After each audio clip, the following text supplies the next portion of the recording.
Okay, our guest this time is none other than Alexander Dugin, the leader of the Russian Eurasianist movement and writer of the Fourth Political Theory. So having read the interviews he had done in recent months with Manuel Oxenreiter about geopolitics and the Russian perspective in Syria, Germany and the Ukraine, I was very keen to fill out the other side of the picture by getting his views on Japan and East Asia. But first we started out talking about the opening ceremony of the Sochi Winter Olympics. Enjoying the Winter Olympics? I'm not so much interested in sport. Sincerely, I hate it. I see. Yes. Well, it's very popular here in Tokyo. Yes, I see, and the most of Russians today and now they are watching with the proud Olympic Games. But I'm a rather exception because I don't tolerate the sport as a kind of profession. Yes, of course. Well, me neither. I seldom write about sport as a journalist. But it is kind of interesting the way that people's perceptions are influenced by sport. So right now in Japan, people are very much, their minds are very much on Russia and Russian matters, simply because the Winter Olympics are being held in Russia. Yes, but I understand the whole general atmosphere concerning the coverage of the Olympic Games from the West. I could understand very well the sentiments and the feelings of the Russians. So I could comment on this, but the only thing that I don't share the general absorption by Olympic Games. Oh yeah, you're not immersed in the trivia and the detail. But, exactly. But it is very important these events in terms of soft power and projecting positive images of a country. In Japan's case, the Olympic Games in 1964 were very important in launching a specific model of a renewed Japan to the world. I understand that, and I think that Putin estimates very high the importance of the Olympic Games, and that was a main concern of him personally. So these games are precisely Putin's Olympic Games because he has put very much on this event. For him, it is the case, the possibility, the opportunity to show to the world the new image of Russia, and also it is a kind of strategical and ideological message to the world. So it is a kind of ideological spectacle that is destined for the humanity, for Russia also. It is a kind of symbolic reaffirmation of the Russian reconquested sovereignty in historical and social and ideological sense. Yes. So for Putin and for Russians who watch now the Olympic Games, that is a kind of a new national reaffirmation of our identity. That is a kind of special image of Russia that Putin wants to transmit to the world. And this image is a sovereign, proud of its identity, with no remorse, Russia. Yes. It is very important, no remorse. Yes. So our history, our faults, our crimes, our successes, our victories, our defeats, our falls and our rises. All that make part of our identity. It's our self, national self, and this self we are ready to show to the other.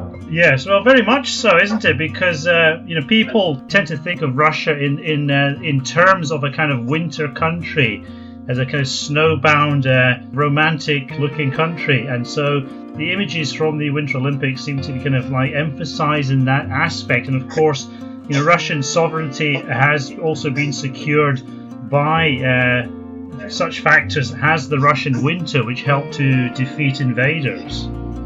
Exactly, but also that is very important that Putin has shown ABC, Russian Cyrillic ABC with A, B, C, D and other letters.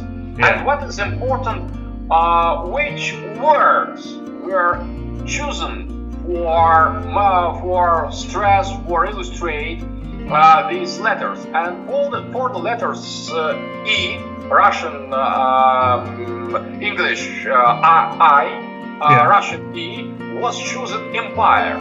And that was a kind of proud. So we were empire, and no remorse for that. We are, in some sense, empire. That was a really astonishing thing, because for illustrate the letter I, E, Russian E, Cyrillic E, by the word empire, that you should be very proud and very sure of his own words. Yes, so the idea of Russia being an empire, that's as essential to its existence as, say, America being a democracy, so-called.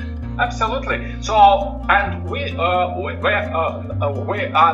have nothing against democracy, but our democracy, it's a special Russian democracy, and so Putin wanted to reaffirm identity, Russian identity, and transmit the image of the Russia as a modern, powerful, self-conscious, sovereign country that has a set of values that is very openly different from the American or Western liberal ones. Yeah. So that was a kind of ideological program of Putin to continue to be different, to continue to affirm our proper vision of many important issues on the nature of society, of men, of gender, and so on. So it is a kind of conservative revolution translated in the simply and very transparent images, the set of images, and I think that was absolutely successfully made. Finally, that was very, very good idea and very actual idea for Russians, and I think for the all other world. And I think that the Russia as a pole of civilization, or a kind of particular civilization, and the new multipolar system, that was most important message transmitted by this opening of Olympic Games. Yes, it's quite a contrast with the opening ceremony for the London Olympics. I remember they had a giant octopus at the centre for part of the proceedings. It also emphasised the kind of multiculturalism of the average Western power. Absolutely, but so it is also the kind of what we think we are and what we want to the other think we are. That is transmitted by the such events. So I think that the kind of global liberalism is an octopus. So octopus who controls and tries to control the humanity, and there is multicultural agenda as a kind of base of human rights ideology. So that was it's a sort of Yes, it's a sort of idea of you have this idea of fiat currency, and you also have this idea in the West of fiat people, so that the state can decide how many dollars exist in the system, but the state can also decide who is a citizen and what they are, rather than that coming from the people themselves and the culture and the race.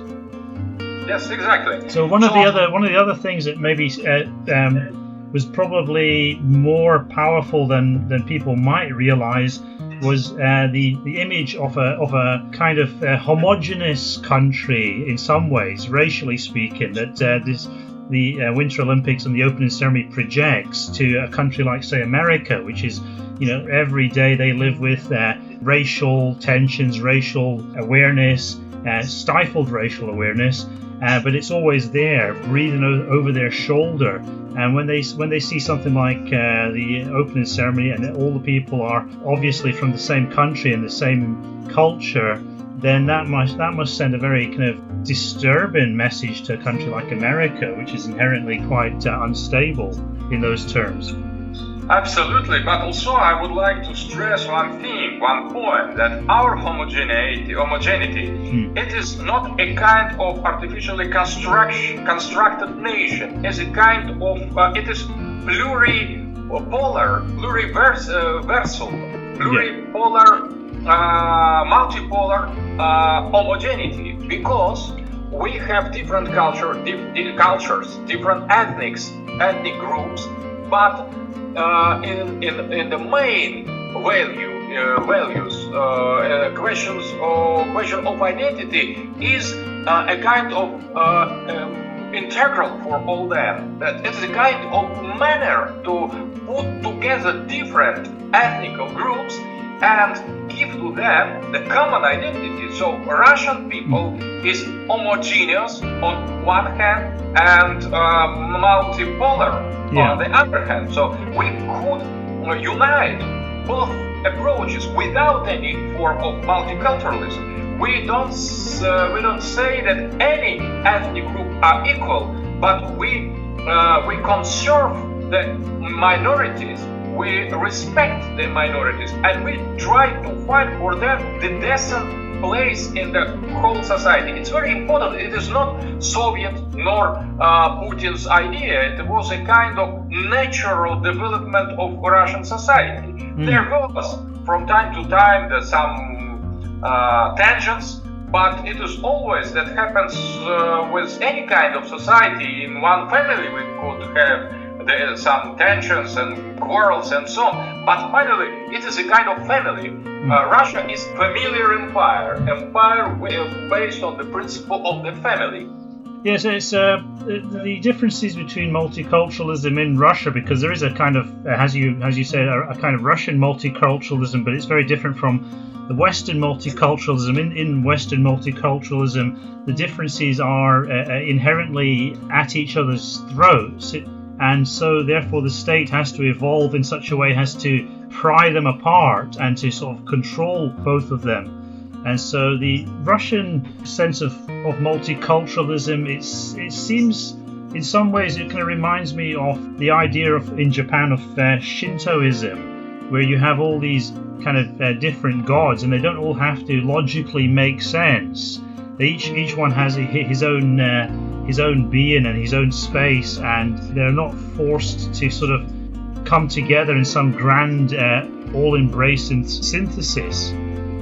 Yes, I fully agree with that, but also I could evoke the other example. For example, Orthodox attitudes toward language. In the Orthodox Church, in the Greek and ancient Byzantine Orthodox Church, that was the rule to translate the Holy Mass in different languages. So we have received with the Christianity our proper Russian, ancient Russian, Slavonic Church language. So that is idea to unite the multiple, to unite the difference. I think that Shinto tradition in Japan has found its own way to integrate the different cults, also to find a way to coexist with Buddhism.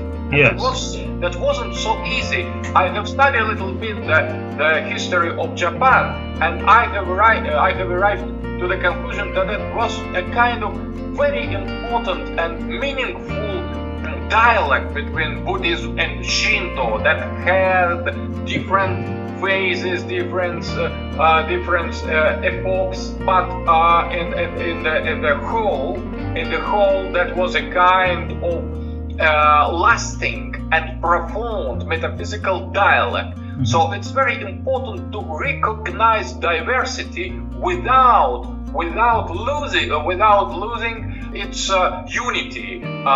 So we could in Japan and in Russia, we see the cases of integrated multipolar identities. We have strong national identity, and at the same time we have many independent special poles of the local groups and local cultures. Yeah, so there's sort of interesting affinities between a country like Japan and other Asian countries, but of course from a political point of view, Japan's very much part of the Western and the American power system. So that is the kind of result. It is result of the dramatic issue of the Second World War. So after the Second World War, there was bipolar world system, and there wasn't the possibility to found the sovereign third pole, and Japan has paid its sovereignty for as a result of the defeat in the Second World War and a kind of the result of the bipolar system. So Japan is not a free and sovereign country. It is occupied country. So as Europe is. So it was occupied during Cold War, a part of the United States led capitalist camp, and after the fall of the Soviet Union, there rested only one pole, and some countries tried to escape from American dominance and hegemony, and some not. I think that all is in the future. So Japan now is in the frame, in the context. Japan is embedded in the unipolar Atlantic geopolitical system, and economical and ideological. But for this system is completely opposite to the organical, natural identity of Japanese society. Nobody in Japan could affirm that. Nobody in Japan could suggest the possibility of liberation from the occupational American forces. But I think there will come the moment when it will be inevitable. So I think we could not judge when the Japan is, because it is not free to choose where to be. It is put violently by the logic of the events, of the dramatical events of the Second World War, was put in this position. And it is not free. It is a kind of imprisoned country, imprisoned society. Yes, but is Japan's status as a kind of imprisoned society, is that because of the pacifist constitution that was imposed on it by America? Absolutely. It is it is a kind of default sovereignty. John Hobson, very interesting Australian English specialist in international relations, calls that default sovereignty. That sovereignty that's accepted and recognized formally, but that lacks the sense. It is not real sovereignty. Japan is not real. It could not decide for itself. So it is a kind of occupied country.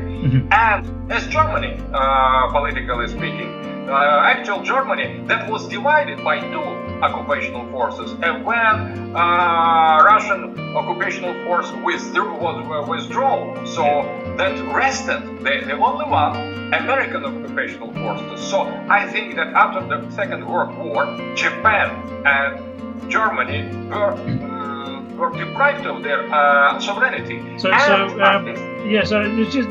Just some critics would say, of course, that a lot of countries don't really have full sovereignty, especially in today's world where economic issues and factors tend to override notions of identity and sovereignty.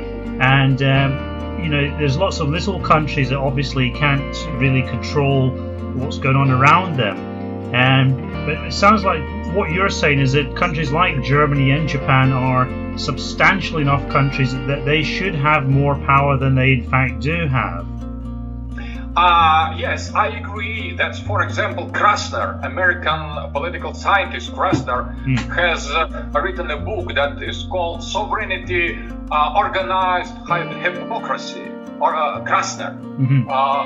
Sovereignty Organized Hypocrisy, where he has affirmed the same thing that you have said, that very few countries in modern world possess real sovereignty and the other are not sovereign. But that is the difference between accepted or an acknowledged sovereign country that could not afford to be independent, as for example some African countries, some little Asian countries, but there are some giants.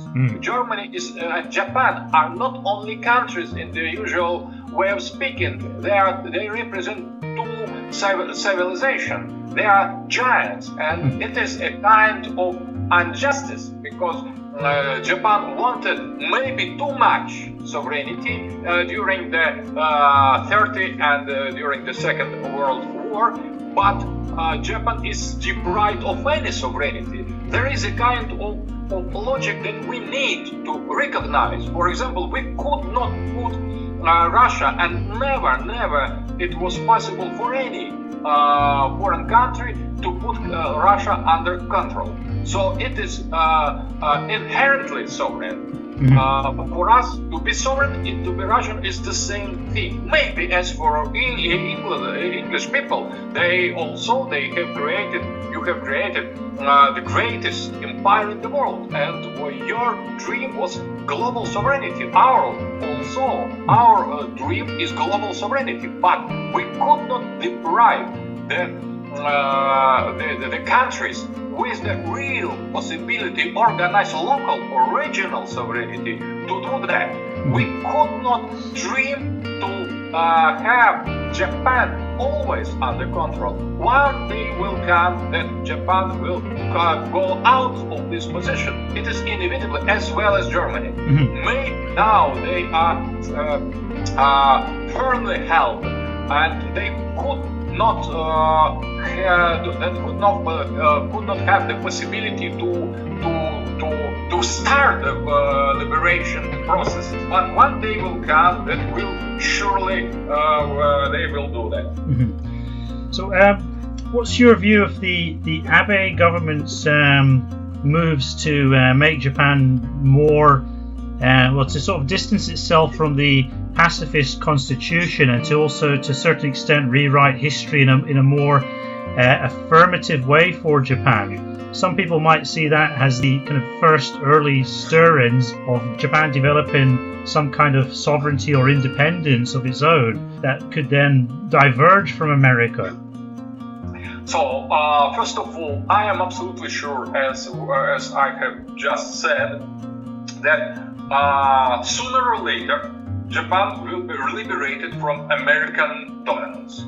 Sooner or later, it's absolutely sure, because it is too strong. It possesses too strong historical identity to stay eternally under someone anyone else's control. So the day will come that Japan will be free. Or when? That is the question. I think that we could suggest two scenarios. First scenario is inertial scenario. If all the things will go the same way exactly as today. So it will take, in this case, that will take a time for, I think, 10 or 20 years. In the term of this period, Japan will be free in maximum 20 years, absolutely, and will represent the pole, independent pole, geopolitical pole, civilizational pole, religious, national, and so on. If the situation will degrade earlier, because I think that there are many signs of decline of American hegemony and decline of the Western hegemony in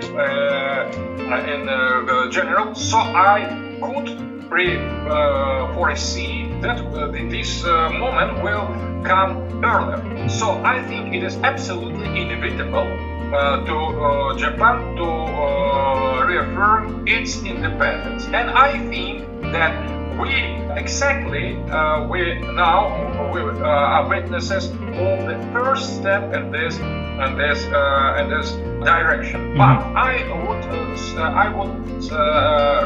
would like to remark one thing. Now, the decline of United States and the growth of China are very connected events that affect very much the situation in Pacific geopolitical region. So the growth of the China and the decline of global domination and hegemony of United States of America, they create completely new situation where Americans need not only puppets and marionettes and puppets in the case of Japan, but also they begin to understand that they are in need of allies.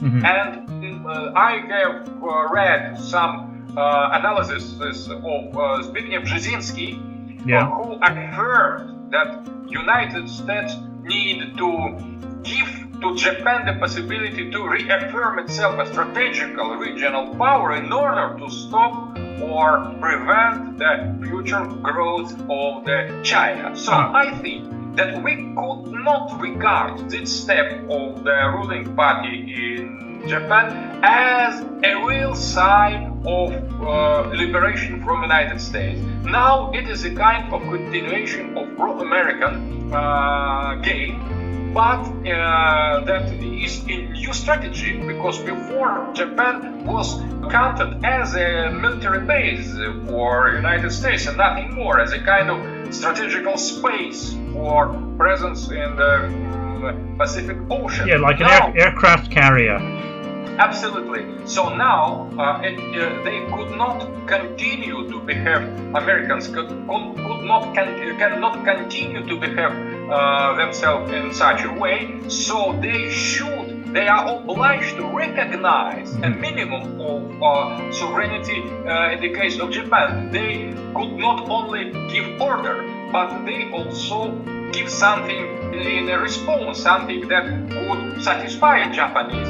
So we could understand, interpret this situation on two sides. On one side, it is a kind of sign of first sign of a weakness of Japanese national spirit, but at the same time it is a new strategy of their American masters.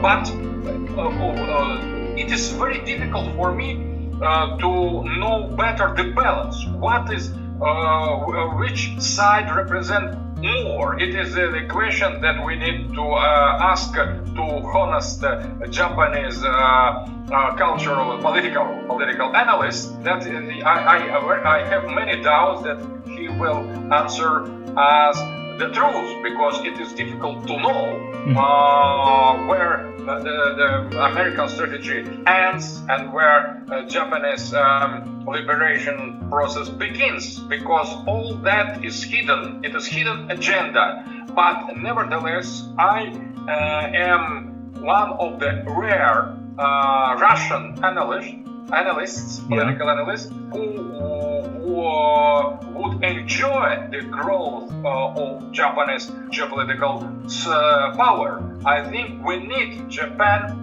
as a kind of independent pole in multipolar world, and we need allies. So what you're saying is Japan, a strong Japan would be good for a healthy multipolar world. Absolutely, but I have I fear that it is my geopolitician's position that is not shared by majority of Russian patriots. I am Russian, absolutely patriot, but I recognize that we badly need, we Russians, for our strategical interests, national interests, we need strong and independent Japan, more than weak and controlled by others. So it could counterbalance China. We are not against China, but China could not be too strong, because it represents for us some risks, some dangers.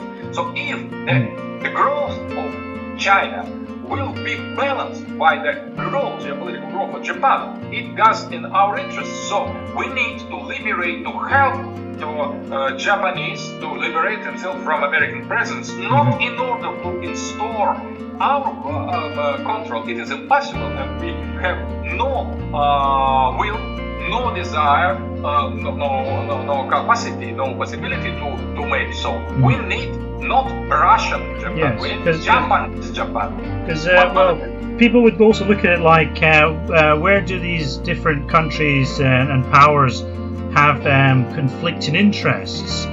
And of course, in the case of Japan and Russia, there is a small area of conflict over what the Japanese refer to as the northern territories, which are the islands at the south of the Kuril chain.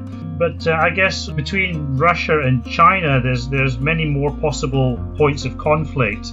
So it would seem that looking at the bigger picture, there's more possibility of harmony between Japan and Russia than there is between Russia and China. I think that both situations could be balanced and harmonized. But I would like to say some words concerning Kurilian Islands. So that the problem is that it is not so important, not for Russia nor for Japan. But now the problem is embedded. The problem of these islands is embedded in American presence. America, United States of America, pushes Japanese to insist on these islands in order to prevent the possible strategical alliance with Russians. And Russians could not let these islands. We don't very much need them, but they are kind of what we have got after the Second World War. We have defeated Japanese, and we have taken that as a kind of property of the defeated enemy. So it is a kind of war's law. But finally, it's similar to Kaliningrad. Yes, exactly. But at the same time, we are not ready to give it back by the reason. We see no reason for that. We are winner. We have taken the part of the territory that belonged before to our enemies. We have defeated the enemies, and why we need to give it back. But the reason is the other reason. We could imagine this possibility if we are dealing with Japan independent and free. For example, it could be a price paid by us for a strategical alliance, economical, geopolitical, and so on. Yeah. We could give that as our share in the future alliance, but not to Americans. Because if we give the islands to Japanese, United States would declare that it is a kind of not gift, but it is something that was taken by their force from us. And it is the only way to understand the situation in Moscow. Japan is not sovereign country, and we could not give to America, United States, our islands. They could be given to Japan, but not to United States. But at the same time, what is important? At the same time, Japanese, as such, don't need so much these islands, because for them we could give the possibility to be the partner in development of the Siberia East. But it is the big opportunity to Japan to receive what they lack for the economy, for the real growth of their economy, the natural resources. Well, there's a complementariness between the economies.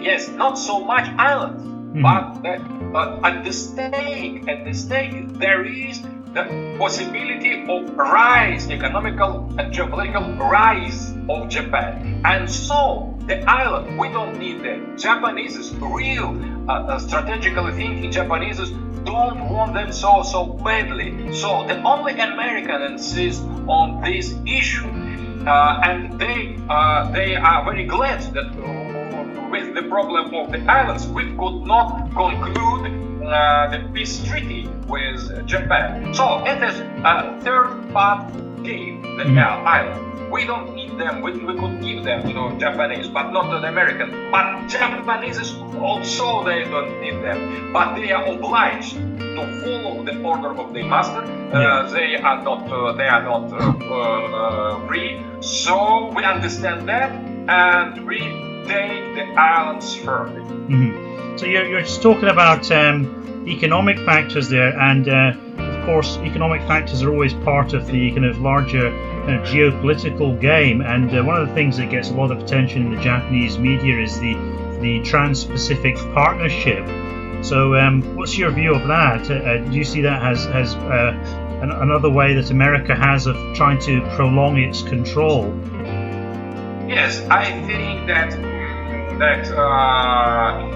America control Japanese economy by the control of the natural resources and the limits of the military growth and the possibility of real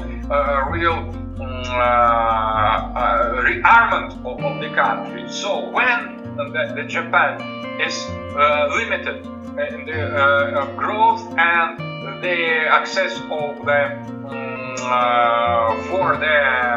to the natural resources is controlled by United States, precisely in the Trans-Pacific, for example, treaty. So that is Japan is in the American hands. So I think that we need completely geo-economical revolution, and in Pacific area also. I suggest the possibility cooperation, more close cooperation between Japan and China, for example, Japan and Russia, China, Indonesia, and the other regional states and the countries, because it would much more logical for them to organize their economical strategy without any third part. So I don't think that United States is really needed in this region. They have some Pacific territory under their control, but they are too much involved. They are too deep involved in the Pacific. They should stay out of that. And I think that we Russians, we Chinese, with Japanese should organize counter-attack against American in Pacific area. So we need to put them out of the Pacific Ocean and to concentrate for their proper territories. They have many inner problems, and I think that the most important slogan of new 21st century should be Americans out of the Pacific. So Pacific for the Pacific countries, for Pacific people. Not any military bases we need to declare Pacific Ocean American free zone, including Hawaii. not but Hawaii is that historically belong to America, but also we need to ask Hawaiian people if they want that. Finally, we need to start a real decolonizational process. Now we are living in post-colonial world that is not fully decolonized. We have many forms of hidden colonization, economical, political, military colonization that we need to put the end to that. So we need decolonize Pacific Ocean. Yes. Or the Pacific Ocean and the other part. If you start proclaiming decolonization, some people will, of course, look at Russia and say that you do have some ethnic minorities who are not Russian and who actually probably are culturally quite different, i.e. some of the groups in the Caucasian area are Islamic, and so people would say, you know, Russia is an empire with colonies of its own, and they are talking about decolonization. So doesn't that kind of weaken the Russian position when you're put in that case?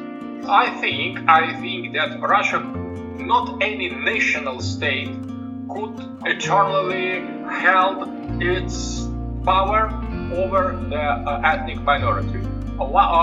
Sooner or later, we need to recognize the right of identity for any cultural group we have on our territory.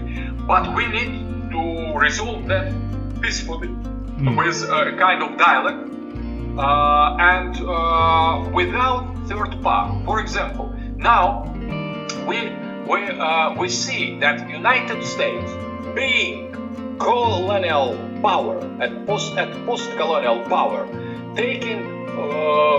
continuing to take hold on on many not American strategical points in the world, very far from American territory.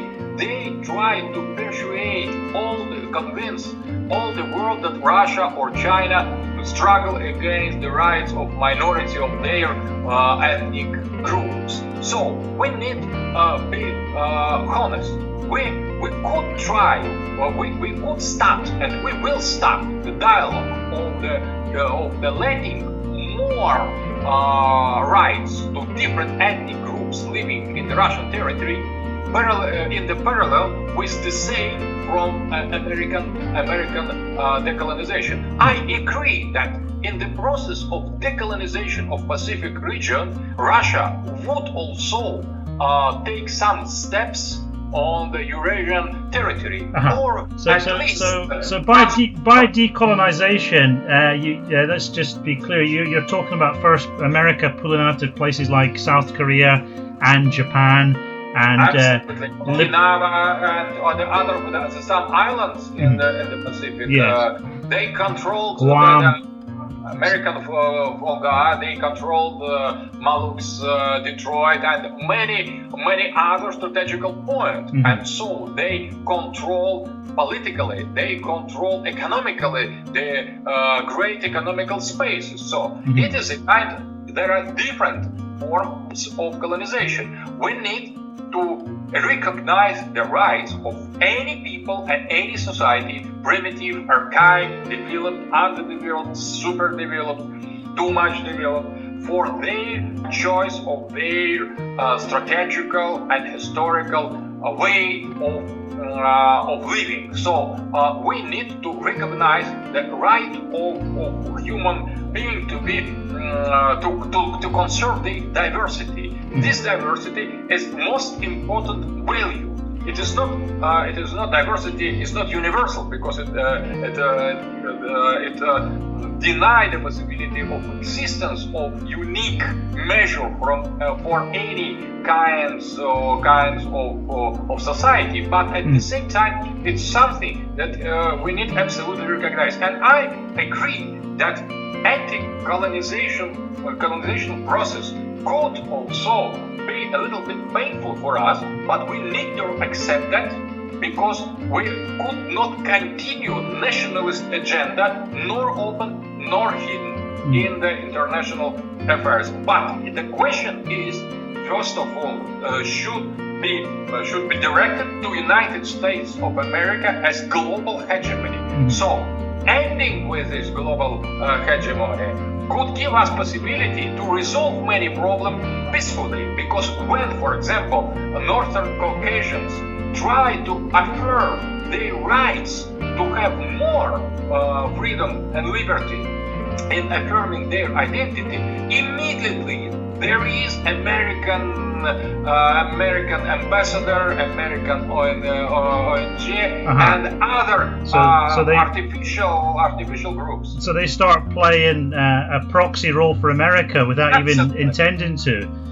And that goes against their proper ethnic interests. So they are manipulated, they are pushed against Russia, or for example the people of Tibet against the Chinese and so on, and after that they destroy the possibility of positive solution for their identity. For example, in the alliance with Putin, Ramzan Kadyrov has gained much more for independence of the Chechnya, for their rights to choose their way of living, to introduce their laws, national, ethnic, including religious laws on the territory of Chechnya, much more than under Dudayev. So we could suggest the peaceful solution without any confrontation, and I think that the position of United States in all this conflict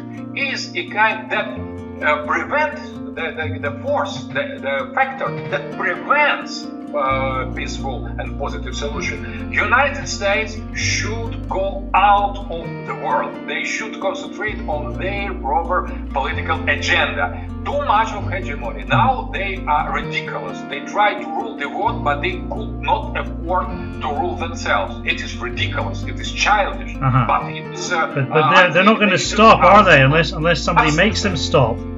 Let them stop.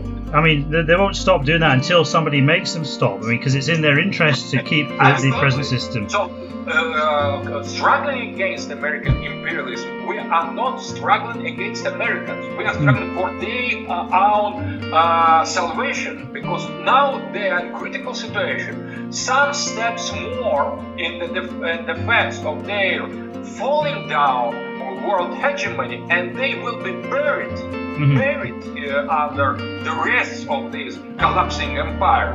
And they could not stop as Russia has stopped on the edge of the abyss for the collapse of Soviet Union. The United States will fall up to the pit, the pit of the bottom, to the very end of the abyss, because and we let them stop now to save America, because if not, they will be fallen to the end of the abyss. Yeah. So when a system is going to collapse, the last thing that kind of keeps it together is fear, and the thing that you can see in the case of Japan as part of the American empire, the thing that keeps it within the orbit of America is fear. I mean, they are afraid of China and countries like North Korea, and because of that perceived fear, that means that they think that America is their ally, when in fact America is the occupying power. The fear is the typical feeling of the child, not of the samurai, not of the warrior, it is not the value in the Japan culture. Fearless men, fearless heroic women, struggling for their dignity or the tradition or the traditional value is the typical hero of Japan, as long as I know. The fear is the situation of child, and I think that America began to infantilize Japanese after the end of the world. Now Japanese are childish, but they were very grown up culture. Now, I think that the fear is something that we need to overcome and hide or not to have at all. Yes, but see, things that stoke the fear are when you have these demonstrations in China, these anti-Japanese demonstrations, and when certain statements are made by various politicians. Of course, it's a two-way thing, I think the Chinese they recently built a statue to the man who assassinated Japanese Prime Minister Ito in Harbin, and things like that play to the kind of not only the kind of sense of insecurity, but also it creates a kind of misplaced nationalism, which ends up serving that kind of proxy role we talked about earlier. Yes, I think that to overcome the fear, in order to overcome the fear, Japanese should create independent and powerful army of their own. The only possibility is to send Americans out and start to construct the real army to make the military parade in the glory of the greater Japan. So, in history, all things, all events repeat themselves. So I am absolutely sure that we will see the greatest Japan in the future, but without America. So now it is time to reaffirm Japan as an independent force and rely on itself, not on the help of the master, but rely on its proper army. But to rely on something, we need to have that. And Americans, not Chinese, Americans prevent Japan. So they are enemy. They inspire the fear. If Japanese were free, they wouldn't have the reason to fear Chinese. They struggled for centuries with Chinese, and in the last century, Japanese were winner, but they respected their own sovereignty during many centuries. Two great empires, Japanese and Chinese, and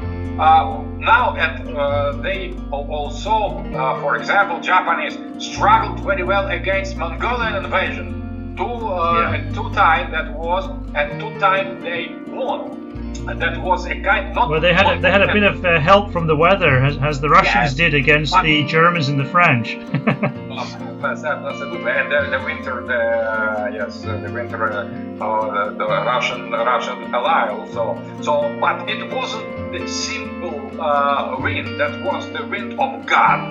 So it is different. So for the Japanese, the wind or the earth or the sea are living divine, sacred beings, and I think that if they will, the Japanese will return to their roots.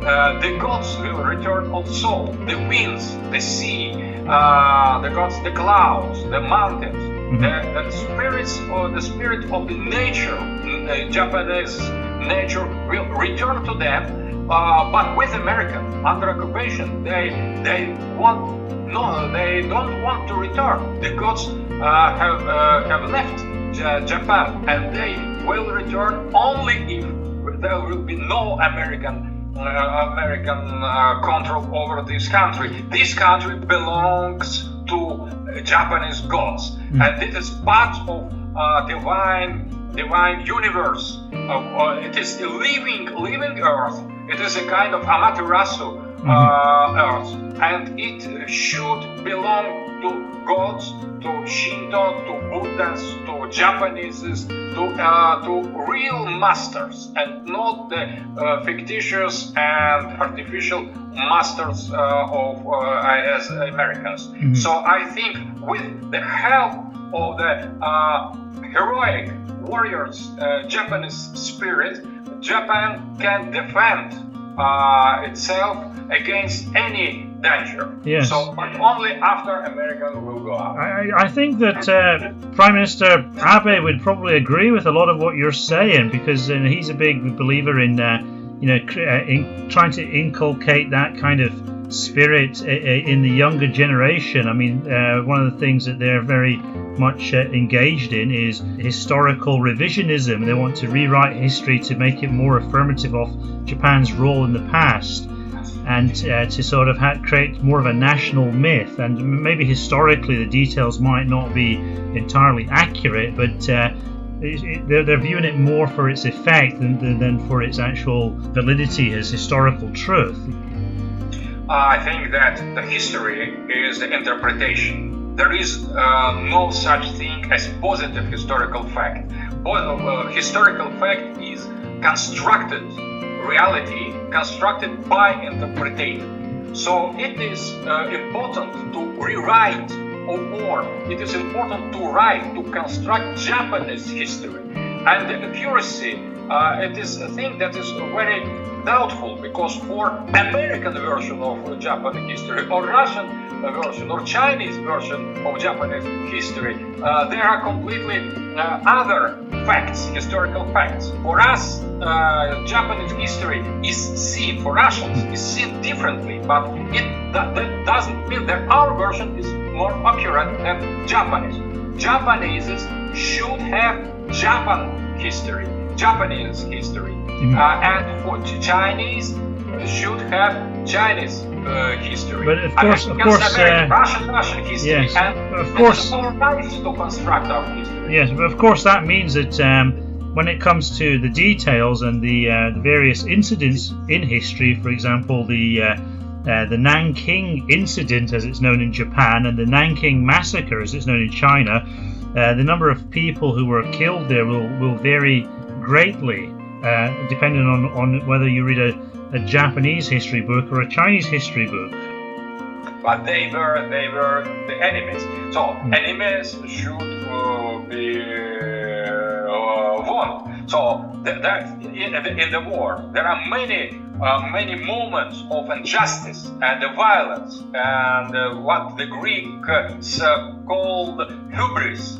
So unnecessary violence. So I would say that unnecessary, exaggerated violence. And I think that is a kind of every people in every war do. Yeah.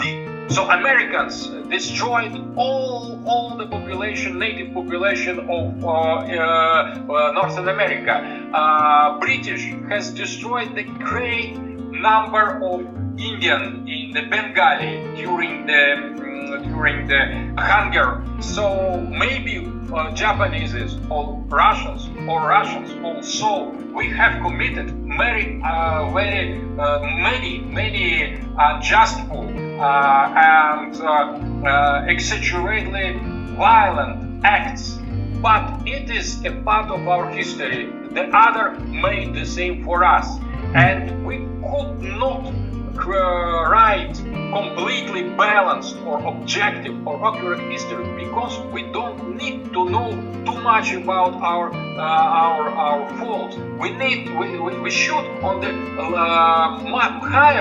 higher level we could recognize it, but for the people, for the rest, we should be proud of our proper history as Americans. So the average person should be proud of their history, even though it might be technically against some of the facts. So, but it is a kind of interpretation that is always free. Yeah. But we need to know, for example, that the most important fact, the facts are chosen in the process of creation or construction of history by the ideology. Yeah. For example, for ruling liberals, the only what is connected with individuality and the freedom of individuality should be stressed in the historical process. For Marxists, it is obvious that struggle of classes should be stressed. For nationalists, the pride for their own tribe or people or culture and so on. We could not suggest that absolutely accurate history, but we need to give the possibility of the freedom of interpretation. The people, in order to be something whole, something integrated, need have the mainstream version. the most common version of history, and we should give the kind of margin for different points, for kind of precise details, for the debates of these meanings, for example, or the measure of the events. But all that should be on the margin of the national history, and I think that Japanese need to have their Japanese version of history, and in this version, maybe such incident as Nanking or Russian-Japanese war or some other episode shouldn't be so much stressed and put or for example evaluated as bad or good. So it is a kind, I think that it is the deal of Japanese to create their kind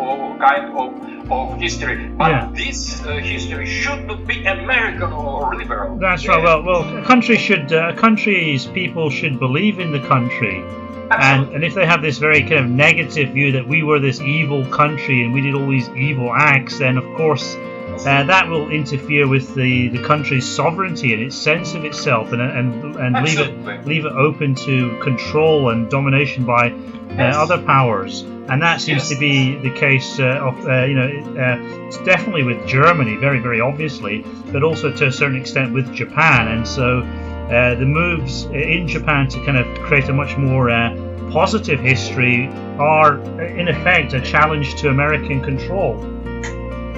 Absolutely, because I would like also to stress one point, that in the Second World War, we were also the victim. We Russians were victims of Japanese aggression, and we were winners. And I think it is time to speak with us on completely new basis. Not because the time is too long from this point, but we are living in the completely new world, and we need to discuss with Japanese intellectuals our vision, mutual vision of also of the common events where we and Japanese participated. For example, we started discussion about the meaning and the details or geopolitical meaning of the Russian-Japanese wars and so on. And that could bring us together, because in this process of this dialogue, we could correct our respective attitudes. So, but it should be openly made by intellectuals. It is not necessary to oblige our whole society, to accept results of such kind of discussion or conference. So there's the mythic level and there's the diplomatic level. Yes, it could be very important to understand each other and to create the common vision of the future. So there were basically three wars, I guess, between Russia and Japan. In the first one, the Japanese launched a surprise attack, Yes. And then in the second one would be during the revolution, when the Japanese intervened and occupied places like Vladivostok and I think as far as Lake Baikal, and then the third war was when the Russians launched the attack against the Japanese. So the Third War or Second World War was considered by Russian as a response or answer on Japanese aggression. But at the same time, it is not so important who was right or wrong in such or such case. But the only situation that we need, I think, to promote is start a dialogue on the basis of the future. Because if we lack the vision of the future, we could not understand what was in the past, and we could not situate exactly our present. So the history, it is not only past, it is present and it is future. So history is a kind of whole of these three dimensions of time. So we need discuss all these three dimensions of time with Japanese intellectuals. And I would like say that I have finished the new book that is called Noomachia, the struggle of mind or struggle of the intellect. Noomachia, yeah.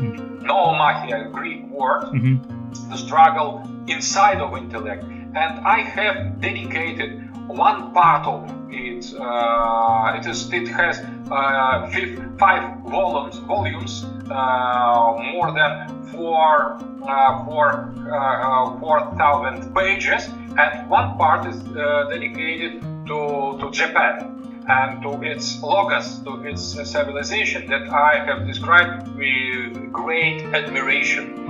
I would like also to speak with Japanese intellectuals concerning our vision of Japanese identity, development, Japanese logos on deeper level as historical, diplomatical, or military relations, because there is something that is much more important. It is the dialogue between two logos, Russian logos and Japanese logos. And they are not superficial things. They demand a kind of culture, a kind of attention, a kind of dedication of existential lifetime to these topics. And I suggest to bring our societies, Russian and Japanese, together by the means of these profound, the dialogue on the profound level.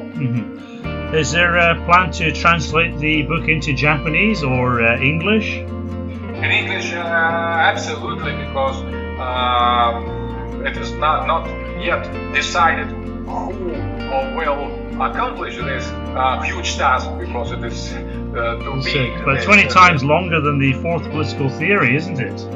Much more. 4,000 pages. Yeah. It is it has 5 big volumes. Nice. So, fourth political theory is about 210 pages, I think. Yes. So it could be a few years before that reaches Japan. Maybe, but if Japanese are interested, they could also try to speak with us, because it could provoke very interesting debate.